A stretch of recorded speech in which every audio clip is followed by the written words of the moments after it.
बिस्मिल्लाहिर्रहमानिर्रहीम। मुअज़्ज़ज़ सामीन इकराम, आपको बबलू वॉइस चैनल की तरफ से मोहब्बत व बरा सलाम। बबलू वॉइस चैनल आपके लिए लेकर आता है डेली हंसी और कैकों से भरपूर किस्से कहानियाँ। आज का किस्सा शुरू करते हैं, लेकिन उससे पहले नए आने वाले मुअज़्ज़ज़ साहिबान से गुजारिश है कि अगर आपने हमारा चैनल अभी तक सब्सक्राइब नहीं किया तो हमारे चैनल को सब्सक्राइब करके साथ मौजूद घंटी के बटन को लाजमी दबाएं। इस तरह हमारी न्यू वीडियो की अपडेट आपको मिलती रहेगी। मेरा एक कजन जिसने अभी अभी मैट्रिक कर लिया है, जब स्कूल बंद थे तो मैंने सोचा कि उसे पढ़ा दिया करूंगा। एक दिन उसको इंग्लिश का एक पैराग्राफ याद करने के लिए दिया और मैं खुद मोबाइल पे मसरूफ हो गया। वो जोर और शोर से हिल हिल के पैराग्राफ याद करने लगा। अचानक एक लफ्ज पर वो रुक सा गया और फिर उसे रट्टे वाले अंदाज में बार बार दोहराने लगा, फसाई चलो जी, फसाई चलो जी, फसाई चलो जी।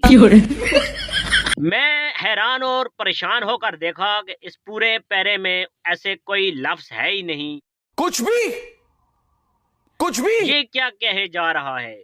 फसाई चलो जी, फसाई चलो जी, फसाई चलो जी। मोबाइल से नजरें हटाकर उसे देखा और कहा, दिखाओ मुझे ये फसाई चलो जी कहाँ है।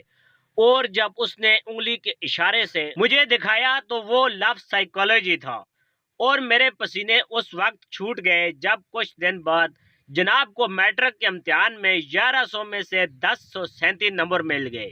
और वैसे आप उसकी बात है, लफ्ज साइकोलॉजी का स्पेलिंग देखकर तो मेरा खुद भी इंग्लिश पर से एतबार उठ गया है।